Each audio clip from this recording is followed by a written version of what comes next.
Let's just say the ratings aren't the same with Caitlin Clark and the Indiana Fever now eliminated. Game 1 of the Aces Liberty matchup on Sunday drew an average of 929,000 viewers. Was down nearly 50% from last Sunday's Fever Sun contest.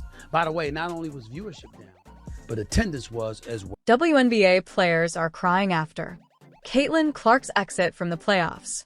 They believe fans are against them due to not sticking around to watch their playoff games. The recent stats from the semifinals have been revealed, and it is not looking good for the WNBA since Caitlin's exit via BS fouls.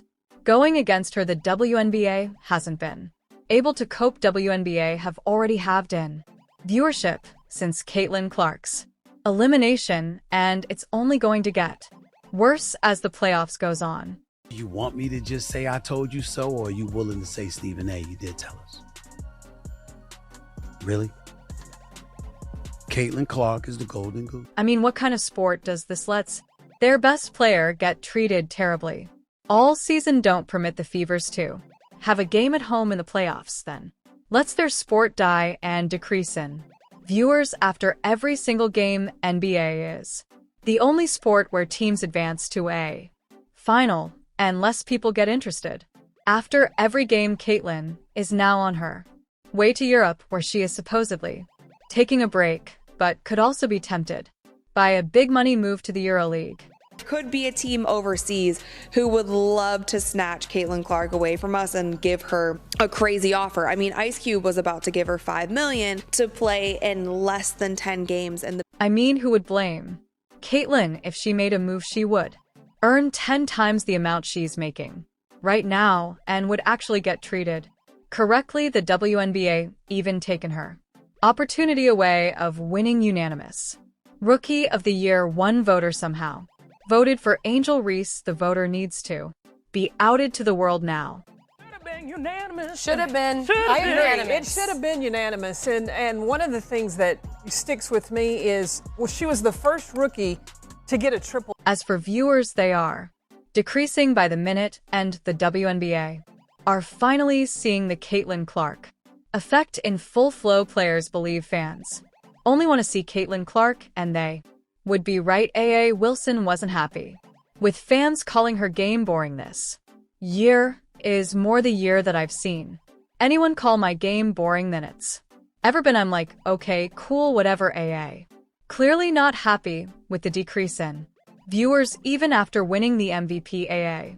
hasn't had anywhere near the effect of the WNBA than Caitlin Clark. A'ja Wilson, 28 years old, 1,000 points in the regular season. Why is that not the biggest story out at the moment? Exactly. Why are we talking about Caitlin Clark? Why exactly? Why when A'ja was releasing a shoe were we talking about Caitlin? The magnitude of Caitlin Clark's absence from the WNBA playoffs extends far beyond the raw numbers of viewership. It exposes a deeper issue within the league, the fragility of its audience base and how much it had come to depend on a single player to keep its newfound momentum alive. Caitlin Clark was the lightning rod that drew attention not just to her own team, but to the league as a whole.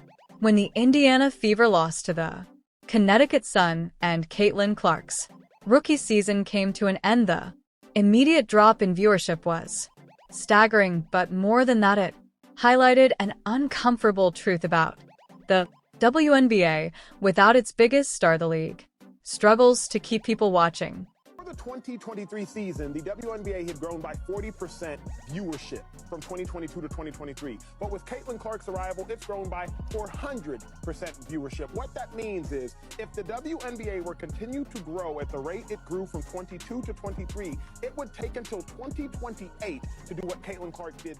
Viewership dropped by more than half after Clark was knocked out of the playoffs, a clear indication that her presence was driving a large portion of the league's audience. This isn't something that can be ignored or dismissed as a fluke. The WNBA has relied heavily on Caitlin Clark's star power to bring in viewers, and without her, the league has been exposed for its inability to retain that audience.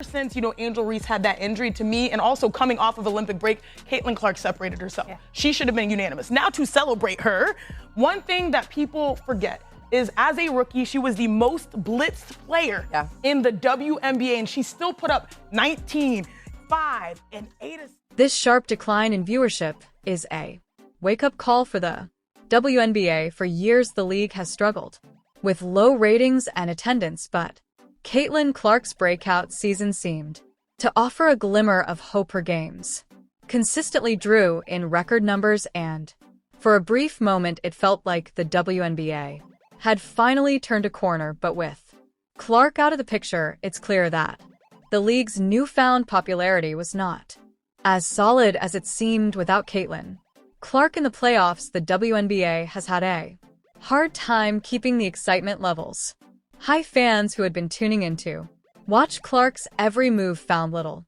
reason to stick around when she was gone.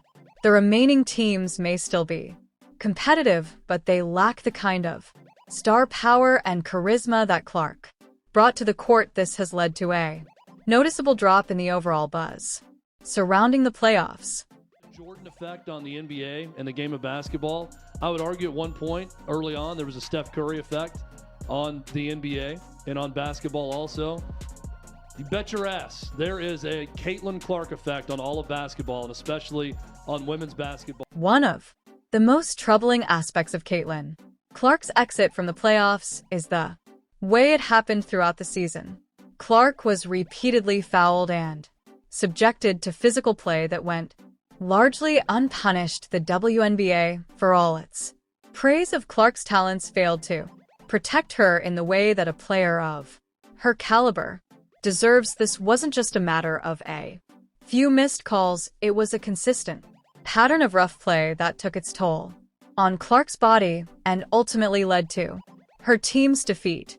We don't want fans that are going to degrade us and call us names. I mean, we already see what's happening in the world. Something needs to be done, whether it's, them checking their fans or this league. The series against the Connecticut Sun was a prime example of this. Clark was fouled hard multiple times during the series, yet the referees seemed reluctant to blow the whistle. It was as if the league didn't fully grasp how important it was to protect its star player. Fans watching at home couldn't help but feel frustrated as Clark was knocked around the court with little intervention from the officials. This failure to protect Clark isn't just a one-off mistake, it's part of a larger issue within the WNBA. For years, the league has struggled with officiating, particularly when it comes to physical play. But when the player at the center of your league's resurgence is being subjected to this kind of treatment, it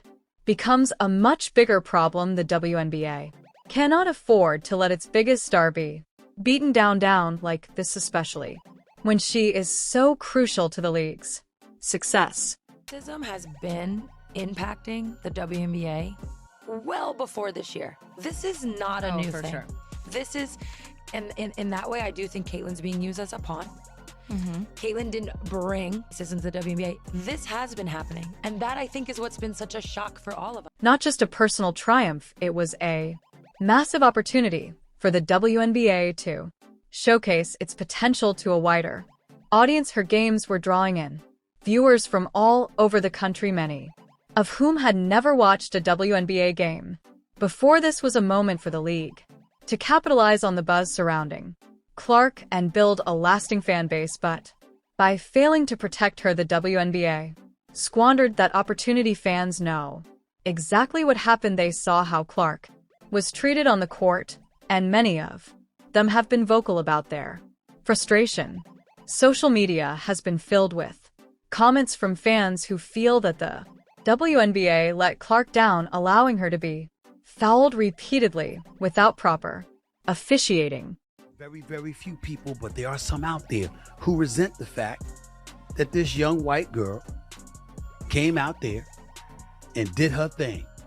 Rookie of the Year, 4th in the league for MVP voting, assist leader, one of the top leading scorers after the Olympic Games. She put on a show, validating all the attention she